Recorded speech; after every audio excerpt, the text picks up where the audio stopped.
today is that this House believes that newly industrialized countries should not host international sporting events. And just to make it clear, we've seen a list of newly industrialized countries in the info slide, right? So I'm not going to go through all of them. But I would like to ask all of you to accept parts of Russia under this definition as well, parts such as Sochi, because I think it's fair. They have pretty much the same kind of economic development in parts of Russia as well, and they serve as a couple of examples that I'll be using later on in the speech as well. Right. Now, what today's first government is going to show and prove to you is that newly industrialized countries should not do this, should not host international sporting events because of two things. Because firstly, it brings them significant harm. It brings significant harm to their populace, to their economies, and so forth. And secondly, that this harm, in the long term, is not balanced out by any possible economic or otherwise societal benefits that today's opposition is going to try to convince you. Because, let's face it, everybody loves a good sporting event. Everybody loves the World Cup. I love it, I see it, I watched every single game today. But what's troublesome here is that the prevailing notion, like the layman's kind of understanding of these events, is that these countries are going to push themselves hard for a couple of years, they're going to host this event, they're going to invest a lot of money into it, of course, but all of this is going to be recouped by the sales of tickets, by the sales of booze, by the tourism traffic that's going to go into them.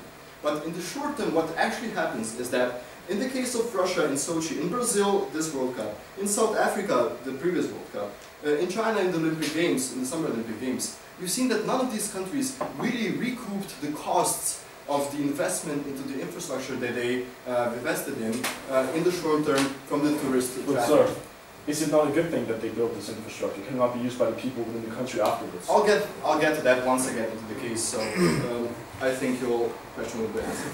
So what I'm going to do today in the remainder of the speech is basically go through two things. Firstly, what the priorities of these countries in order for them to best serve their populace, in order for them to really fulfill the role of the states should be, and as opposed to are under the circumstances of hosting such an event.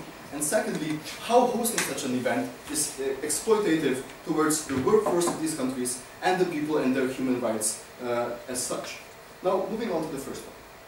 The priorities of new industrialized countries, because we have to face it that these are countries that do have some economic progress, but usually have very little societal progress in terms of really providing for their people, in terms of like healthcare, really free education, accessible education, so on and so forth.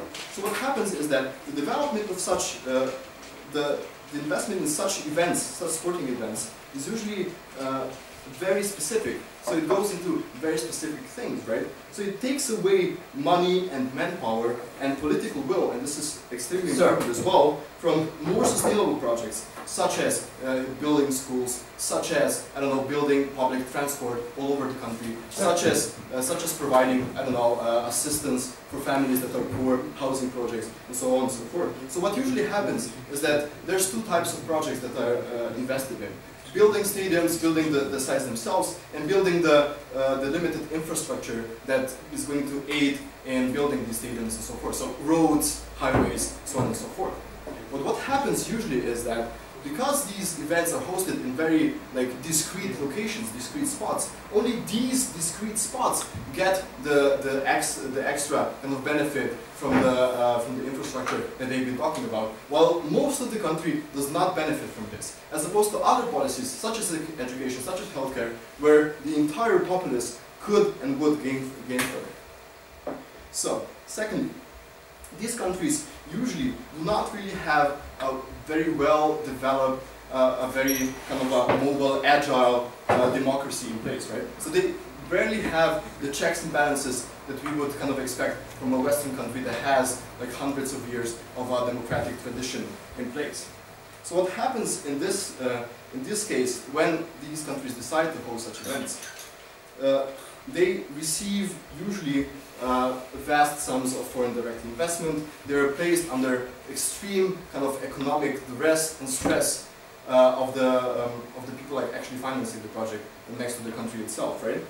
So what happens here is because of these sums of money, of these foreign direct investments that are coming into the country, we have, because there's still this kind of infant system of checks and balances, we have this big possibility of corruption, of pressure on the legislature itself. And we saw this in Brazil, ladies and gentlemen. We saw that because Budweiser wanted to sell, because Budweiser was a sponsor at the World Cup, they wanted to sell beer at the stadiums. Brazil actually changed the law and allowed alcohol to be sold in stadiums. We find this to be appalling, abhorrent, and in itself a reason against such countries hosting sporting events.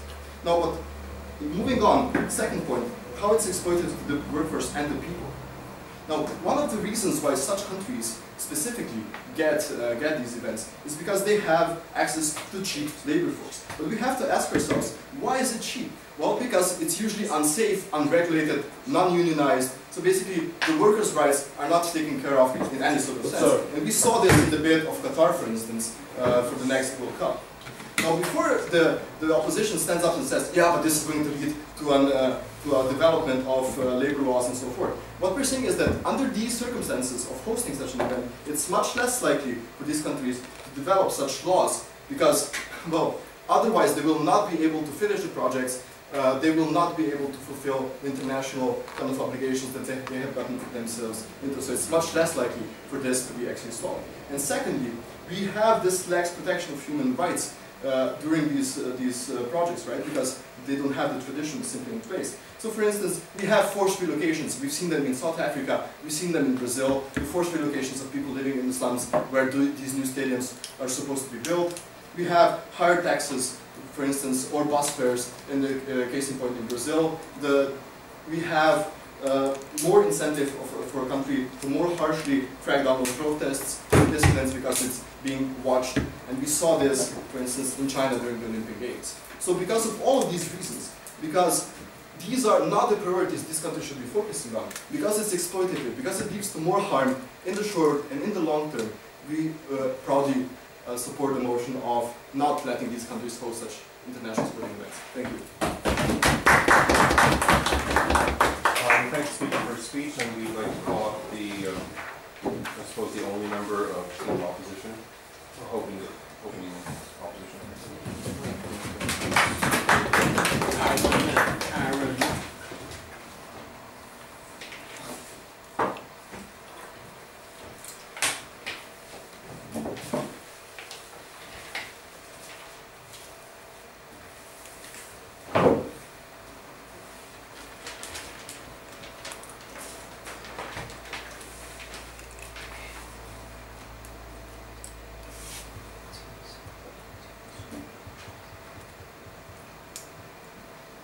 Okay, thank you. So before I go into my substantive material, I have 5 points of contention I would like to rebut and go through.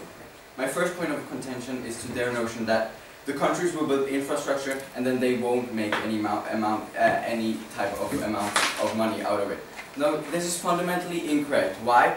Because there are so many bids for each of these international sporting events. The many tens and 20s of countries bid for each and every one of these sporting events. And very often it is a very tough and rigorous process to take several of years, even 10 years for the Olympic Games to be decided because of the amounts of bids. And this is why is this? This is because the countries see an intrinsic and very good profit out of it. They see that the country themselves will profit in social aspects, in economic aspects, and even in political aspects, which I will be going on to further on. But the most essential thing here is to rebut that the countries know that there will be an economic benefit out of it, and that is why there are so many bids for these tournaments. Moving on to my second point of contention, where they said that the development of these tournaments only goes to specific projects and specific types of infrastructure. Now, firstly, these huge international tournaments are so huge and so widely broadcast because of the fact that there's such an interest in them, and because of the fact that so many tourists go into these areas. And therefore, a country will not only build stadiums, it will build facilities for all these tourists. It will build transport systems to transport these tourists and sports fans all around the country. It will build healthcare systems to ensure for them. It will build extra security service to ensure their security. It will build a myriad of different infrastructure aspects. And this will also have a spillover effect because they will also build around the entire country, and we see that the entire country will have an improved infrastructure. Third point of contention, that they say that only discrete spots will get the benefit, but this is once again, essentially very untrue. When South Africa hosted the FIFA national tournament, they spread it out across 11 cities within the country. This is because the countries want to show, no thank you, this is because the countries want to show the entire wide range of what the country is about and spread the tourism and the profits through the country. The countries themselves know that they need, no thank you, that they need this spread within the country, and therefore they will be doing so. Go ahead.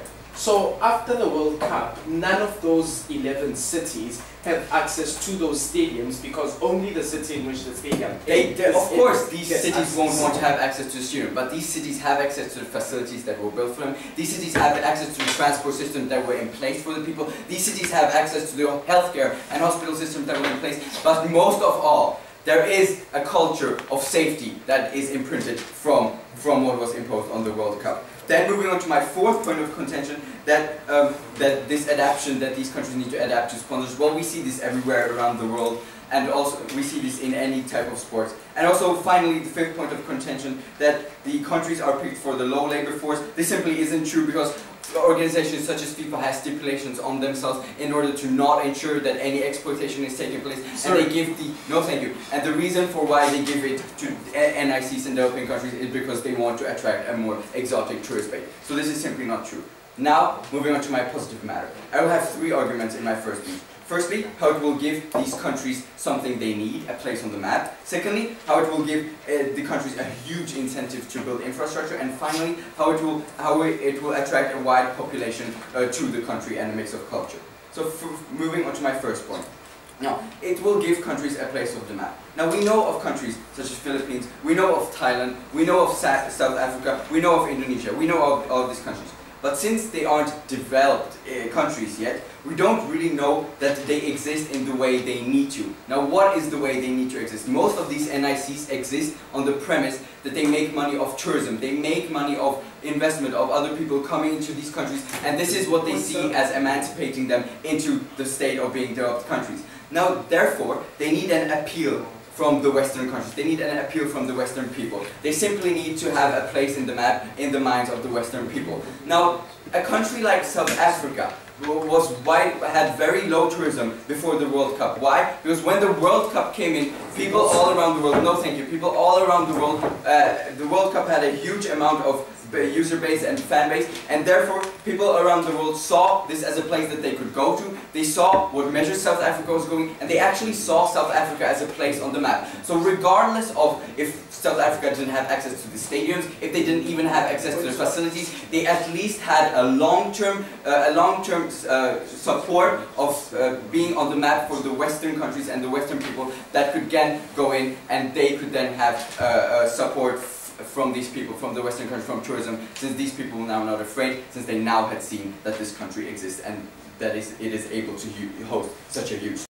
Go ahead. But is focusing on attracting Western tourists really a sustainable strategy of development for these countries? I said this is the case, this is the way they will become developed countries. They do not have multinational corporations in place in them. The way they develop into developed countries is through the way of tourism. This is what Thailand is premised on, this is what the Philippines are premised onto. And these tourists need to know that they are going to a safe place, therefore, in order to spend profits, in order to spend money there, and that is why it is good for them to host tournaments there. We go to my second point, that it gives an incentive for the country to build infrastructure. The countries will build safety infrastructure for the vast amount of tourists coming, because they do not want them to be injured. That would give a bad image for the country. They want to build, no thank you, they want to build facilities, because they need the tourists to stay somewhere, and they will build transport systems, because they need to transport the tourists around them. And these types of infrastructures are what these NICs are lagging behind on from the developed countries. They need, because the governments in these countries spend money on what is relevant for them. And these are short-term monetary policies that concern them, such as for having a public image or lower trade barriers. And therefore these countries need an eye into the long term. This is precisely what a tournament like this will provide them with. It will provide them with a huge incentive to actually build infrastructure for their own people, and they will see an eye into the future. And now quickly moving on to my third point of contention, how it attracts a wide population in the country. And this has two benefits in the spillover effect. Firstly, it will allow for a mix of countries, for a mix of cultures, and the two cultures in the NICs will be able to learn from ideals coming from the West and democratic principles and all the ideals will come from those when the two cultures mix. And secondly, the people, tourists coming in, will not only spend money on tickets, they will also spend money on traveling around the city because these NICs are usually exotic to the greatest fan base of sports like the World Cup. They will travel around the city, they will pay for indigenous products, indigenous cultures, but most of all, they will see the entire place as a whole and spend profits all around the country. And therefore, we should host international tournaments in these countries.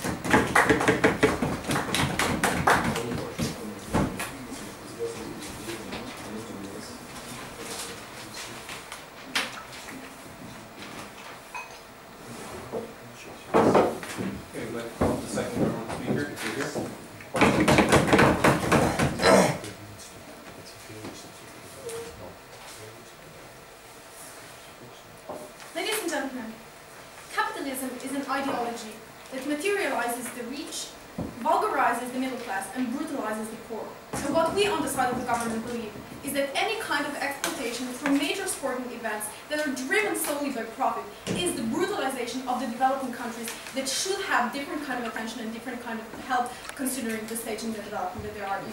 So what I will do in my speech is firstly I will comment on 5 different points of contention that we have to address from the side of the first opposition, and I'm going to present my argument which talks about how this creates a state of development and how this perpetuates slum tourism and how this is destructive for those developing countries. A lot of rebuttal will be integrated, but before that, just a couple of points of individual contention. First, this side of opposition comes out and they talk about how those events are very profitable. First of all, this is not factually correct. None of the World Cup so far, none of the Olympic Games so far have generated actual palpable profit for the country. Okay, so there is no profit actually being gained. There is a lot more investment than the profit comes up. Second of all, the one that gets profit is not the country itself. In most of the cases, it's the organization that organizes the event. So in this example, FIFA or the International Olympic Committee. So this is where the profit goes to a so-called non-profit NGO. Third of all, if the profit stays in the country, it's the profit only for the elites. Okay. For example, in Brazil, the apartments were built. The apartments that they're talking about, how they were built, those are the apartments that are so expensive that only 2% of the Brazilians can actually afford to buy. So this is where the profit goes. Okay, in the country. Second of all, thank you, madam. Infrastructure. They say that actually the infrastructure that they build is the infrastructure built for their long-term use. First of all, we saw in the example of Brazil that this is not the case. The bridges that they've built are so weak that they've collapsed during the World Cup and killed a lot of people. So we don't see that this kind of infrastructure that they're building will be sustainable for a long run. Second of all, we see that especially in the case of Brazil or in those developing countries, the infrastructure that those countries need is far away from the infrastructure that is needed for carrying out a big event like this. People in those countries don't need roads in the cities because cities already have roads. They need roads in the slums. People don't need expensive stadiums. They need schools in the slums, and this is what we should be focusing on. Third, they're talking about they're talking about the oversight that will be there, and because of the oversight, the human rights will develop. First of all, we see that a lot of oversight is actually circumvented by those states that are trying to present themselves as a lot more established than they actually are. And because of that, we see that it's very hard to actually keep actual oversight with all the promotion going on. Second of all, we see that the pressure of the international community in the cases of those countries is not very effective. Why? Because the reason why those countries host those international sporting events is not because anybody would want to encourage development, but because of private vested interest in this. Okay, we have these non-profit organizations like FIFA who have vested interest in organizing World Cup there. We have private investment, and we see that because of that, the international pressure is not very efficient because the World Cup is going to happen either way if they change human rights legislation or if they don't, because there's a lot of private interest. So they talk about how many bids there were, and we see that this is simply not the case that bids would be so that there would be so many bids because the countries would want to host the World Cup so much. We see that the people in Brazil, for example, were simply opposed to hosting the World Cup. There was a lot of opposition in Brazil. Why it happened anyway is the reason because FIFA again and the private vested interest just a second, sir, had like the interest to carry it out in Brazil. Why? Because it's cheap labor force, because they can exploit a lot of people, and because this is how they gain profit. Go, sir. FIFA was mandated the World Cup 10 years ago, not 2 months ago when the protest started. Okay, the protests were there from the very beginning, but the reason why FIFA actually decided to put the World Cup in Brazil because it saw that the country has a lot of potential to gain a lot of profit, okay, because there's cheap workforce, there is not so developed infrastructure, and they wanted to gain profit from that. And that leads me nicely to this, my argument, how this added scrutiny creates a facade of development, and second of all, it perpetuates the slum tourism. So what we mean by the facade of development? Effectively, those countries, when they're bidding or when they get the bids to host the World Cup or any other major sporting event, they try to present themselves as a lot more developed in their international community as they actually are. Okay. So first of all, we said there is a lot of miscommunication going on in the media, and the countries actively engage in practices that are not acceptable, such as censorship, that, in order to provide this enhanced image for the foreign media. Second of all, we see that if the country is presented as much more developed and much more stable than it actually is, we see that this encourages risky development. Because of this risky development, we can see that if the development actually risky investment, because of this risky investment, if the investment fails, the consequences will be held by the people who live in that country, and we see that this is long-term detrimental for them.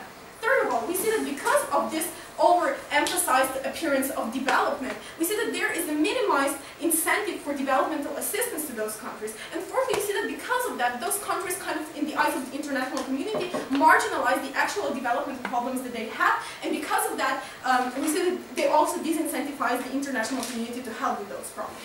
Now, the second thing that happens when such a country hosts major international sporting event is development of or enhancement of the slum tourism. Now, slum tourism means that slums, people living in a very poor conditions in this country, are actually presented and used for financial profit through tourism. Why do we feel that slum tourism is bad? First of all, we see that slum tourism doesn't actually show the actual drawbacks, the violence, the harsh living conditions that people live in there. So because of that, we see that it abuses the horrible situation in which those people are living for profit and for entertainment. We see that, first of all, this is morally reprehensible, but second of all, it's exploitative to the people who have no other opportunities than to be like tourist attractions to those people that come into their countries. Thirdly, we see that even the profit that is generated from the slum tourism doesn't actually go into slums, but it's going to, again, rich people who are being exploited to the poor people. Second of all, we see that because this slum tourism is profitable to the rich people in the country, we see that there is no incentive to actually develop the slums. Okay, so the only sector that then the slums develop into is this particular slum tourism. We see that this is bad because then there are actually no long-term development opportunities for the weaker areas of the country. Thirdly, we see that in contrast to the good, to the facade that it creates of how developed those countries are, we see that it reinforces the belief that people that live in the slums and that are poor are actually, it's their own fault that they live in the slums. And because of that, it doesn't actually incentivize people to help and to develop the slums, but it otherwise regards them as an anomaly, as a marginalized anomaly of people, not as in the actual problem of the government that is in this country. And because of that, it shifts the blame onto the people and disincentivizes the country in the long run to establish a firm infrastructure for all of the people, not just the rich people. Because everything we've told you, because we've shown you how this is not going to be a long-term development opportunity, because we've shown you how this is very exploitative, and it breeds like this overemphasized representation and slum tourism, we believe and we beg you to propose. Thank you.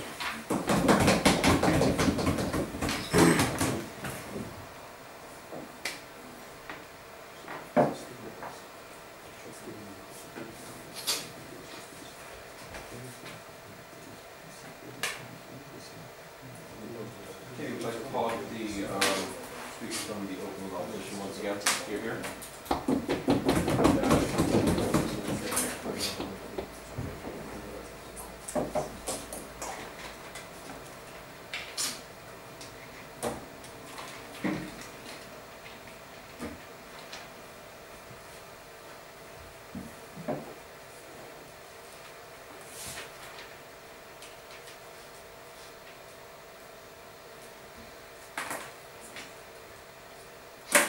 So before I go into my two substantive points, I will firstly rebuild what has been said, and then I will rebut the two substantive points we heard from the speaker. So on to rebuilding, I have 4 points of rebuilding.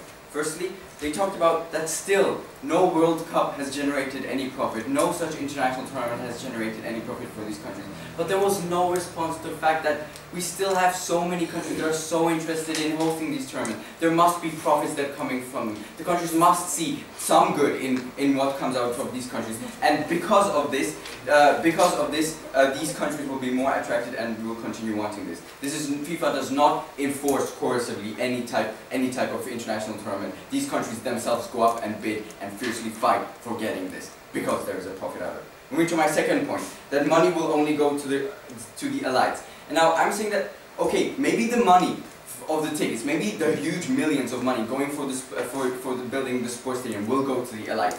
But what the people in slums, what the poor people in these countries really care about are the $10 to $20 that their indigenous products sell for. And when people come to South Africa, when people come to Brazil for the World Cup, they want to explore these cultures. No, thank you, because it is such an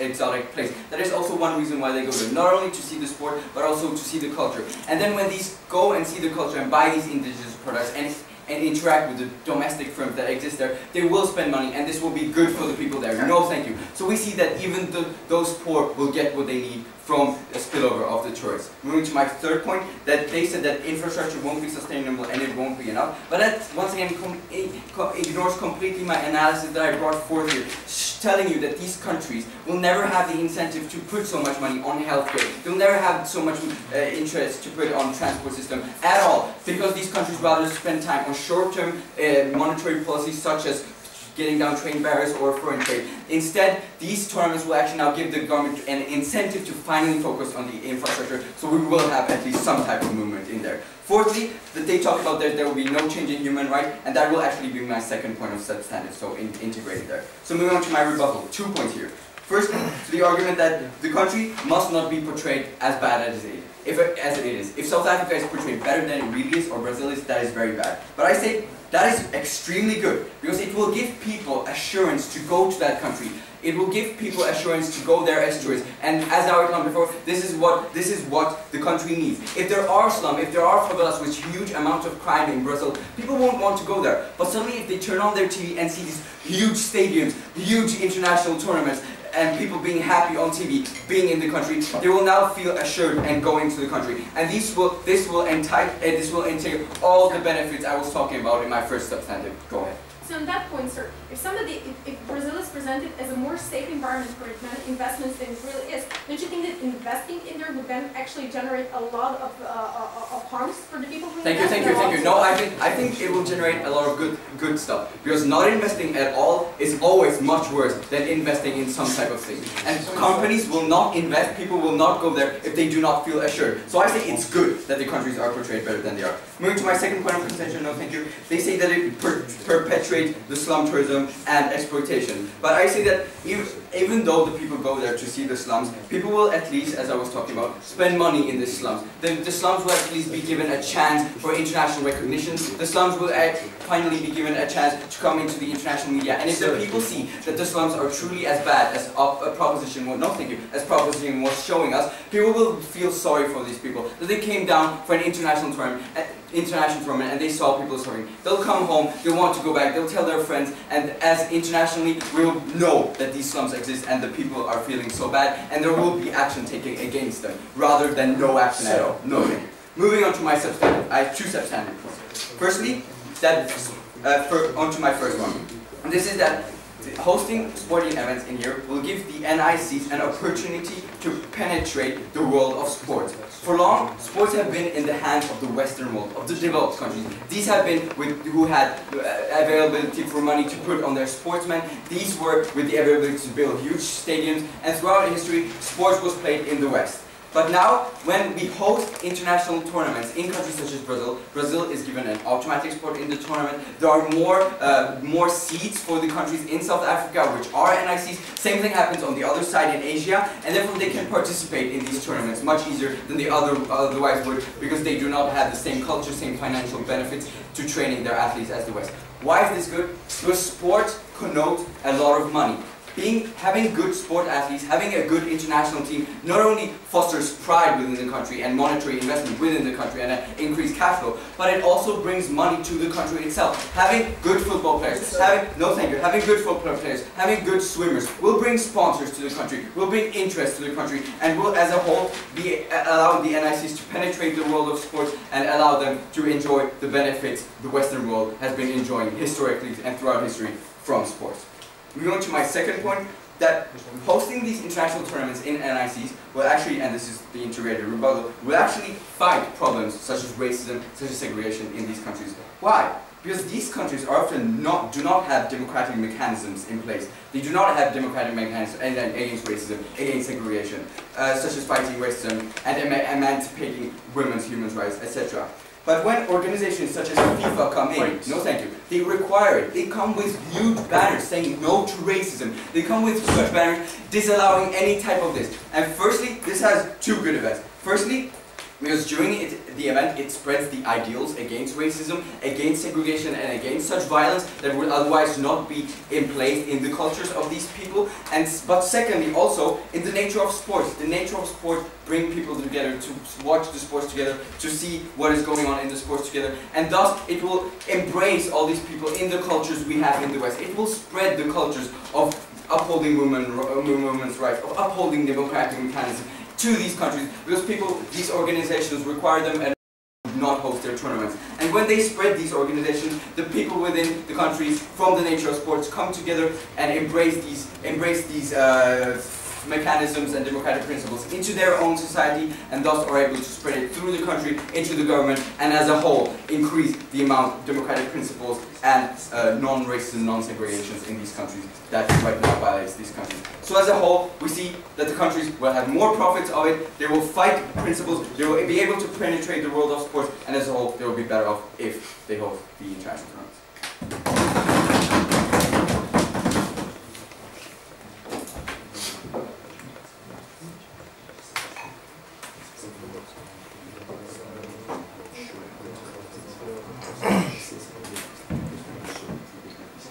Okay, we'd like to call the first speaker of closing government. Here.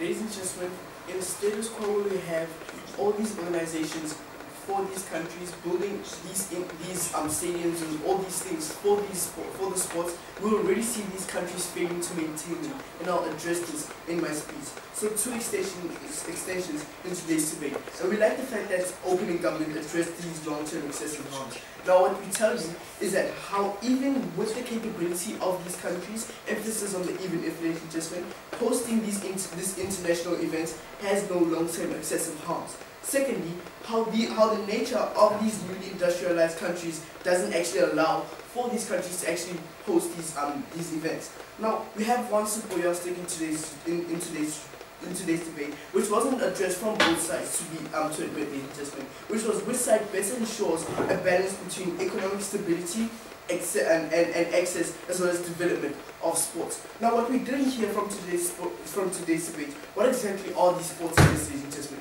Now what are sports events? These are events where actually where you can have sports being promoted, ladies and gentlemen, for example soccer, the Olympics, every sport within the Olympics. Now what we like about this, ladies and gentlemen, is that sports events don't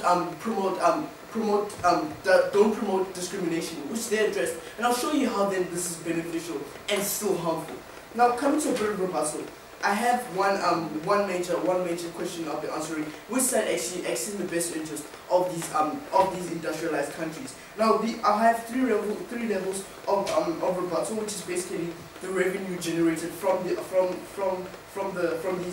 sports events. Secondly, the slums which they talk about, and the world of sports. Now coming to the revenue which is then generated, what we heard from side opposition was basically the tourism idea of how people will still go to these countries and just to go look at all these other stadiums and the culture, and still actually buy things from them. Which are that fine? Yes, this will happen. But for how long? How will these people still have an interest in these countries? Because this is where the long-term benefits don't come in. Firstly, they don't address those long-term benefits because they don't cater to the people in the long term. These people lose interest. That is the nature of a tourism. It already loses interest if a tourist goes to a certain place one too many times. Now they came to this whole idea of transportation under this whole revenue generating. Fine, there will be transportation, but this only caters to people who are capable of buying this of actually using this transportation. For example, the HOE train in South Africa, only a majority of people who own businesses and don't actually own cars and don't want to use petrol is investment, use the HOE train, which then simply links me to my second idea of the slums investment. But before that, they also looked at this whole point of incentive, the incentive to build infrastructure. Yes, that then happens, but this means that that what you're building simply means that it is for profit. Now, most of the time, the things that people build, like the transportation systems in countries like South Africa, ladies and gentlemen, they're actually meant for people who have money, not people who don't, ladies and gentlemen. This then leads me to my second level of the slums. Sit down, sir. Where they tell us these people will be recognized. Yes, they will be recognized only for that matter during those events like the World Cup. But what happens when the World Cup is not there anymore? Will they still be recognized? They didn't address that. Secondly, now my last level under the world of sports, they spoke about these people actually receiving sponsors, ladies and gentlemen, and these countries receiving sponsors. Yes, these countries do receive sponsors, but these sponsors aren't meant for countries. They're meant for the the sportsmen and these sports teams, ladies and gentlemen, which doesn't actually have a link to what which they didn't so doesn't have a link into this debate. Now coming to a bit of my matter. Now, before that, sir. Yes, sir. What about the long-term point and analysis I had, that it will give these countries finally a place on the map, and people will remember it as a place that they're safe to go to? These people will remember these places, but the fact still remains, they remember these places, but will they go there? No, ladies and gentlemen. Why? Because there is no interest anymore. People have told them what goes on in these countries. That is the nature of a tourist, ladies and gentlemen, like I've told you in my rebuttal. But furthermore, comes to my first extension in my substantive matter, ladies and gentlemen. Firstly, now what are these national, these industrialized countries? Now I'll look at them in terms of what is their nature. Firstly, they focus on basically industrializing, ladies and gentlemen. Now, whether or not they're capable of actually holding this, the fact still remains: are they capable of sustaining these facilities that they use these events for? Secondly, which then means that the tourism, which directly clashes with them, ladies and gentlemen. By the way, tourism, yes, fine, it will be there, but is there interest? No, ladies and gentlemen, which I've then showed you. And secondly, what are these countries' weak points? And this, firstly, is the fact that they're profit-driven and not accessible, not very accessible. And secondly, because that, and secondly, they exploit it easily, which was addressed by side opening government. But I'll show you how we do it better. And secondly, now this whole idea of profit-driven, yes, they do focus on these industries, ladies and gentlemen, and they do get profit from them. But what we don't like is the fact that they become exploited, ladies and gentlemen. For example, these organizations who actually organize these events, for example, FIFA and the Olympics, they only give away a certain amount of money. For example, 24% out of 100, maybe 50, ladies and gentlemen. This is not enough for these countries to actually utilize and these countries to actually use this money wisely. But this then means that once you give these countries the money, it simply means that you give them only a small amount and the rest they have to pay, which puts an economic burden on the country, ladies and gentlemen. Now, why is this then harmful? This means that you don't cater to society, which means that you harm the basic needs of society, which is one of the main harms, ladies and gentlemen. And secondly, this means that your government becomes illegitimate. Now, what don't we like about that? This leads to the long-term excessive harms. This means that even with the profit from the tourism, ladies and gentlemen, even with the good infrastructure, it still means that society is not catered for, because tourists eventually do lose interest. And secondly, the fact that these tourists don't actually Oh, and secondly, because the infrastructure is only meant for a certain amount of people, which are the minority, the people who can afford this infrastructure. Now, we need a side opposition that's going to tell us how then they benefit the society. Now, how then they benefit the society as well as the governments and these countries in general as a whole on an international scale, not just because they're being recognized and remembered. Now, with that said, ladies and gentlemen, closing government is for these countries developing in terms of long-term development. Thank you.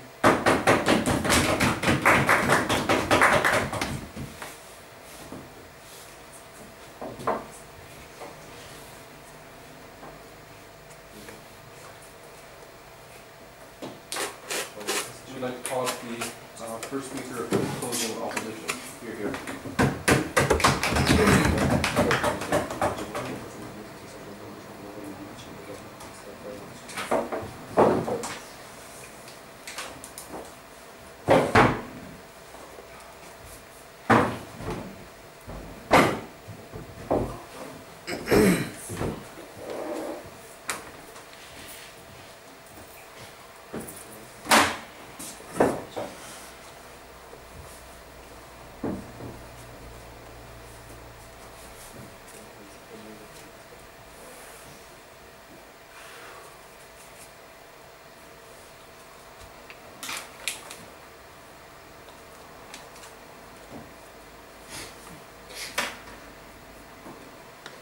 Okay, so my speech I have 3 points of contention. Firstly, about who actually get the money and where will the money go in this sporting event. Secondly, the government and how will the government look after and before the tournament.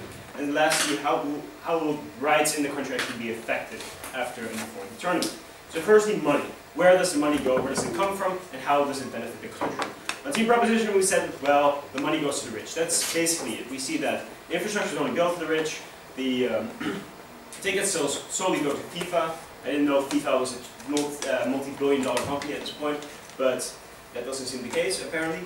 And yeah, so that's the money that actually goes to infrastructure is only usable for the rich. The education is only for the rich, the protection is only for the rich, the apartments are only for the rich. Well, we see that even if all of this is true, we still get a large economic growth within the country to the poor. Because who actually builds these infrastructures? Who actually builds the stadiums?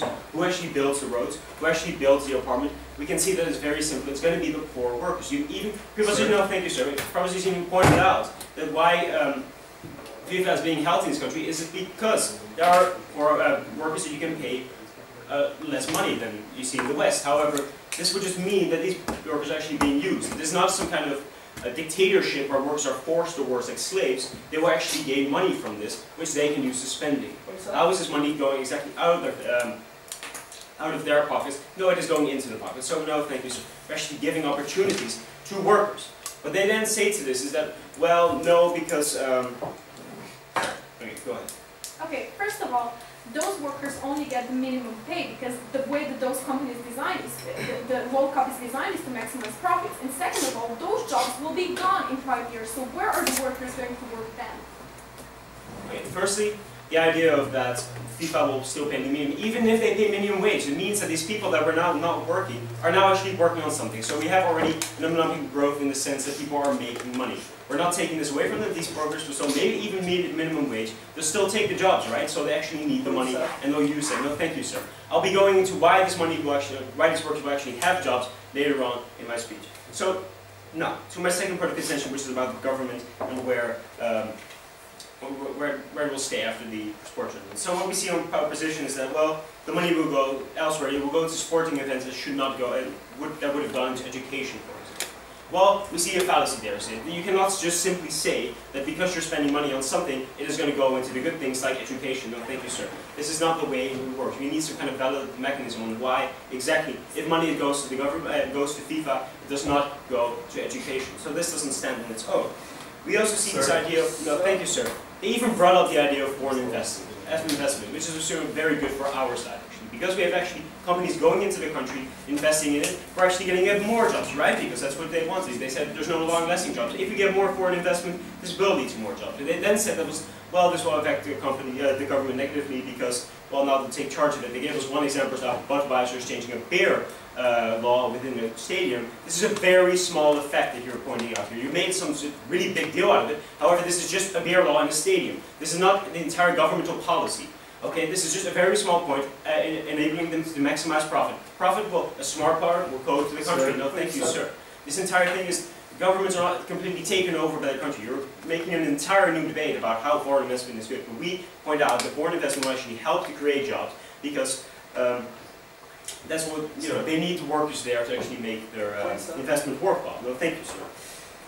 We then said as well, there will be better infrastructure. We see also a very nicely pointed out thing by our team was that the government will actually change, will be changed for the better, because we have now Western ideas coming into the country. This is explained very well. We have another addition to this, for example, in the Qatar, which is the next bit of the next sporting event. And what we see here is that there's huge an inequality between people. There's huge discrimination, and we see that there are already people worrying about this before the sporting event even has happened. So it's not just for that small amount for those 2 weeks of the sporting event. We already see that we hear about these inequalities, and FIFA is actually dealing with it. It's pointing them out to Qatar, and we can actually see a real change going on. So we see something better for the government, not just government foreign investors taking away the government, or just someone changing policies to make it great for FIFA or something. Sure. Go ahead. Okay, there was a huge breach of human rights in China, in Russia, in South Africa. Yet none of those breaches of human rights actually improved significantly after the World Cup was held. But we did see that there was huge punishment from the West for Russia, for example, for against the gays community. We see that it was very much brought out. Right now, nothing is happening. However, after Sochi, there was a very, very stark contrast that we actually showed the West what the situation in Russia is. And this will only help. This will not be any negative on your side, okay? This is just showing, no thank you sir, that through these sporting events it will come to our minds. Okay, so then lastly on rights, and they brought up the idea of slum tourism. Well, don't attack on slum tourism because it's a WSCC motion. We see that they said, oh well, we're exploiting poor people. What we see, however, is that in studies, what is the greatest feeling that the people that live here feel when people look at them? It's apathy. They don't really care. What they do see is, however, that there is investment from people. The money that you spend on for slum tourism does go. There are many projects, for example, in favelas where schools are being built and places are being painted by the slum tourism that actually goes on there. So these human rights are not really affected. Then again, we do have certainly that racism is fought off by these by the sporting events, which is of course a good thing. No, thank you, sir. Now we'll go on to my my extension, which is that forces the sporting events forces countries to clean up their mess. We've seen a little bit of this in the first phase, but we need a lot more development on this to actually make it work. No, thank you, sir. So what we see is that when a country has to host a sporting event, we actually have to have security. This is the main priority, because if people die, this will look very, very negative on the country. We see that it's almost impossible for them to do this because these are Western people, and if these die, we make a huge big deal out of this. We can see this all the time. So they have to have the security. What we see, for example, is that actually this will help our storm tourism point too, because in the favelas in Brazil, there was actually a huge project where it was cleaned up by the government 4 years before the sporting event to actually clean it up and get the safety going. Why is safety so important? Well, safety actually allows business to grow. If you have always drug mongers taken away from you, you need to have the safety, and the government is actually providing it. As we see in Brazil, and as we see in the favelas, we're cleaning up neighborhoods, which allows people to grow, which allows businesses to grow, and which we can actually see we have some investment going there, which of course leads to more jobs being created, leads to more people having business opportunities, and it's of course great for slum tourism, for places where actually people want to go. So, what we see here is that this new type of safety that is being brought out by sporting events will create huge opportunities for people to actually be able to live in the country and be able to have a business. We also see that there's much more democratic ideals, we see that there's money going to the poor, and then eventually sporting events are just great for the country. Thank you.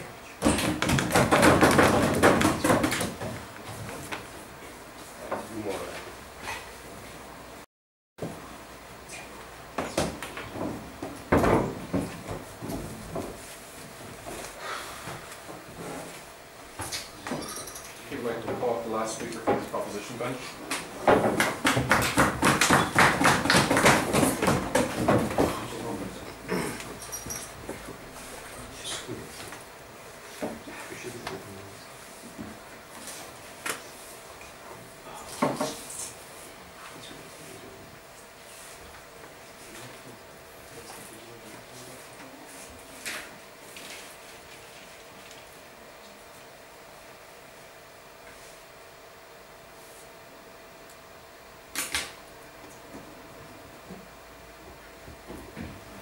until my speaker got up here and started with the speech, no one had addressed the crux of this debate, and that was the fact that we are dealing with newly industrialized countries and their nature in specifics to hosting international sporting events and what that has in terms of harmful effects and in terms of benefits in the long term on their countries. Right? We think the yardstick in this debate, especially in NICs, is which side better ensures a balance between promoting as well as accessibility to sports and economic stability, and that wasn't addressed in this debate. But I'll analyze it using two questions. The first is which side better shows the extent to which there is long-term development in these countries, and the second is which side shows the extent to which hosting international sporting events is harmful to the country's economy in the long run. Right? So let's look at development, and here the first idea we got was that these countries are actually more incentivized to actually build infrastructures, and when this was continued, it was in the form that these countries are actually forced to clean up their messes, right? So here we were told about things like security and things like transport and how those facilities are actually more incentivized in these countries. And here I have two responses. I have three responses in fact. The first is that security as well as transport in these countries are only short term. And what do I mean by this? I mean that these are largely for tourist attraction, and things like security is largely meant to keep the tourists safe and not the people in the country. And that is what gets tourists to come into a country, especially a newly industrialized and developing country, because of things like safety issues, right? What we see is that even if this wasn't the case, the security is focused more on where the tourists are going to live, which is areas that already have a high rate of security and have enough security and efficient one. So what that means is that we focus less on areas where in that country there's actually things like crime, and we focus on security in places like tourist attractions and less on places like rural areas, right? But we tell you here that transport is also only concentrated in such places. In South Africa during the World Cup, a train was built to connect two cities, which is Sandton and Johannesburg, and those are cities where the majority of the rich people in the country live. What that means is that there weren't any more transport facilities, effective transport facilities, to people in rural areas and people in places where they are struggling and they can't basically afford transport, right? But what happens after the World Cup in itself and after such sporting events? Prices for these very transport facilities go up, which means there isn't any accessibility to those facilities in the long run. But over and above that, those security forces that you place there to protect these very tourists are less incentivized to work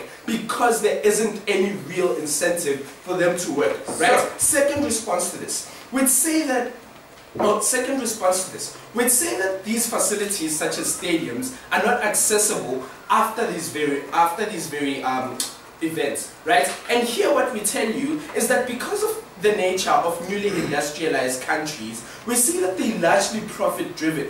And what they aim to do most is create profit out of those very facilities rather than allow access to those very facilities. And the difference here is that when you want to create profit, you raise prices for things like tickets. What that means is that specifically in developing countries, home sporting teams cannot afford to play in these very facilities. But over and above that, it means that no one is buying these tickets. Even if there are people buying, it's only a few people and the stadium doesn't get filled up, right? Sure. We think that matter doesn't stand. But before I continue, yes sir. So you talk about infrastructure being built for only the rich.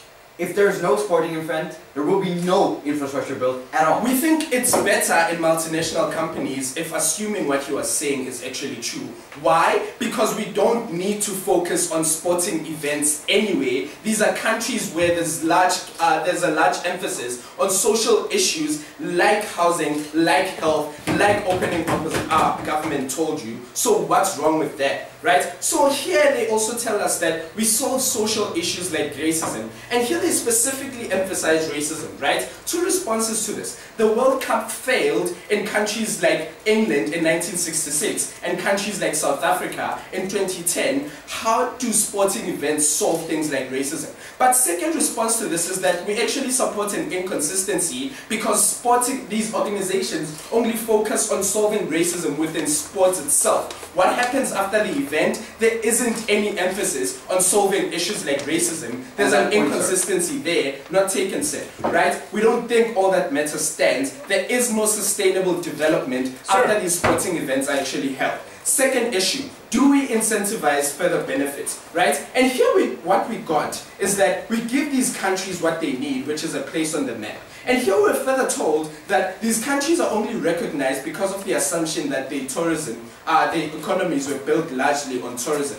And here we'd say they ignored the motion because we're talking about newly industrialized countries. We're talking about countries where multinational companies have a large emphasis and they want to buy in to those very industries to make profit there. So that's the first reason on which we focus on those very countries. Second response, we'd say what's wrong with that because it means firstly that the tourism that they so want to achieve can be achieved without large sporting events like your World Cup and like your Olympic Games. So we achieve tourism and we sustain it without having to spend billions of dollars and billions of rands, right? But then they told us, and they used a really bad example, and they told us that South Africa had a bad economy, right? And here they told us that, well, it only became recognized after the World Cup. And here we tell you that this was the most famous country in Africa. One, because of its level of development in the first place. Two, because of its wildlife and how it has specific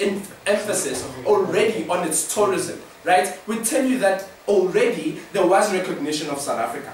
But the second idea we got here was that of bids and how these countries actually have this idea that they're going to benefit economically. And does this really happen? And here let us tell you, what happens when you bid is that you have to borrow money from international organizations, especially if you're a developing country like South Africa, like the IMF and like the World Bank, and they place austerity measures which lead largely to people actually less strengthening labor laws and things like exploitation actually happen. What that means is that we achieve no significant economic benefits, and that is why everyone here except closing government loses this debate.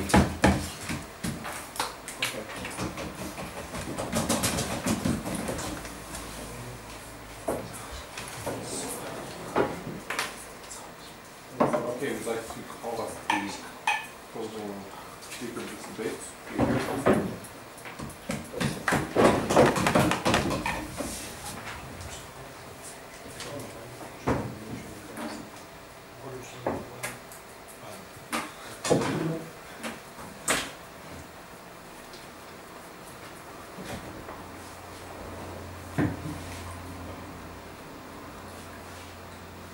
The first thing I'd like to ask in my speech today is, what do we see in most developed countries, and what is actually required for these NICs to become developed? We see in most developed countries, most Western countries, they have very stable democracies, they're very secure, walking down the street, and they have very good infrastructure. As I said, we see that newly industrialized countries lack a lot of these things. They don't have very stable democracies, they don't have very good infrastructure, and they're not generally very secure. So we see that if we on our side of the house prove how having these sporting events is going to lead to more stable democracy and all these other things, we will take this debate. And I'll be doing this in my speech today, especially how we cover this specifically how we cover it in my extension, through looking at this case, through looking first of all in the countries before the sporting events, then during the sporting events, and lastly after the events have occurred, right?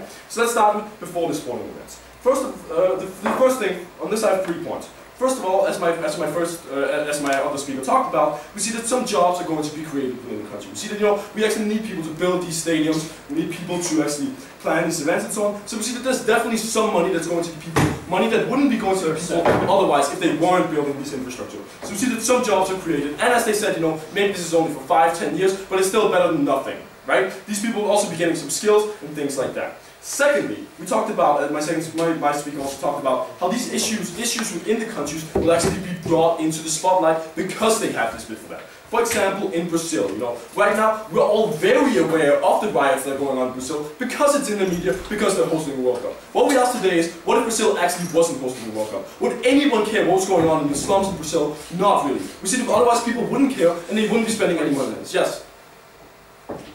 So show us how even with the profit-driven countries, who are these developing countries, how there isn't exploitation and how these people... Yes, I'll be covering that later and how it leads to more safety and in my infrastructure point and further on in the democracy zone, how they will actually improve. But as we said, otherwise people wouldn't actually really know about these issues. The only reason people really care and the only reason government actually cares about this is because they are hosting the World Cup. Similar in Qatar, when they haven't even hosted it, it's still a few years away, it's still several years away, we still actually start, learning about these human rights issues that they have in Qatar, and people actually want to deal with these issues. They're questioning the bid because they have these human rights. So Qatar is actually forced, if they want to continue with the bid, to try to improve these human rights, if they want to continue with the bid, which very clearly they do, as we already heard analysis on in the opening opposition on how there's very much competition to actually have these bids. So Qatar, they want to have the bid, and therefore they will have to improve these rights, otherwise people will decline. But the third point that we had then was how it will lead before to more safety within the country. And my other speaker talked about this. We talked about how these governments, they obviously want to protect the tourists. They want to make sure that it's a safe environment within the country, because obviously if tourists are dying everywhere, it's a very bad PR value within the country. So they're going to be encouraged to go in and, for example, clean up the slums. They're going to be encouraged to have more police force around. They're going to be encouraged to actually build safe infrastructure. On open government, we've heard about how the bridges were destroyed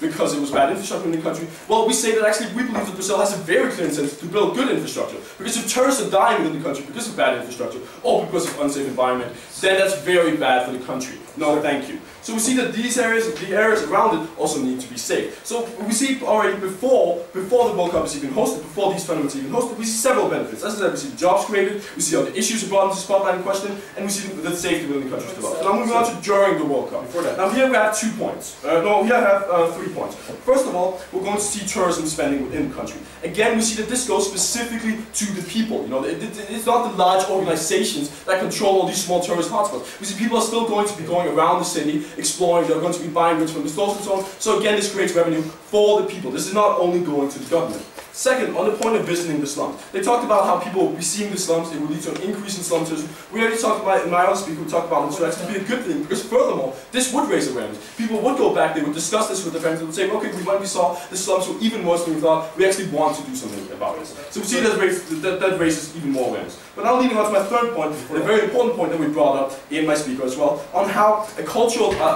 discussion in these countries is actually going to lead to further democracy within these countries. So what do we actually see in countries like Qatar, China, India, and Malaysia, and so on? We see that they don't really have very stable democracies. We see a full control of the government of all the different areas. They have full control of the culture, the media, and all discussions within. Yes? Labor laws went better in China before and after the Olympic Games. No, but we see that several other things were improved in China. But let me move on with this. So we see that right now the government has full control of all of these different things. Now, they have full control of all of these things. So how do we actually solve this and make it into a more stable democracy? You see, right now they have full control. Well, if they lose control in just one area, that would be the cultural discussion. When the World Cup is actually going on in Brazil, people will be discussing culturally what's going on. This is something that the government can control if they're actually hosting this event. We see that China won't really be able to stop people from discussing what's going on in the Olympics. We see that this will be a platform for people to start discussion in other areas. Once the government loses control in just one of these areas, once they don't control everything within the country, if China just loses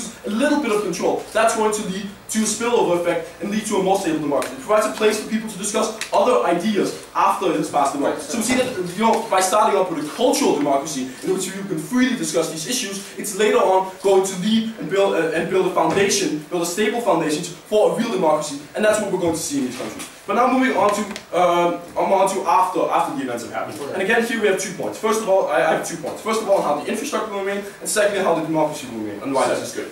So, first of all, on their side of the house, we never really heard any analysis on how we were so sure the government would build this infrastructure if they weren't there in the first place. We would like to hear that from their side, but this was lacking on their side of the house today. So they don't actually know that the money would have gone to infrastructure if these countries hadn't gone in there. For all we know, it could have gone into Russia's military budget, so they could take over more areas. They could take over the rest of Ukraine. So we don't really see that infrastructure point.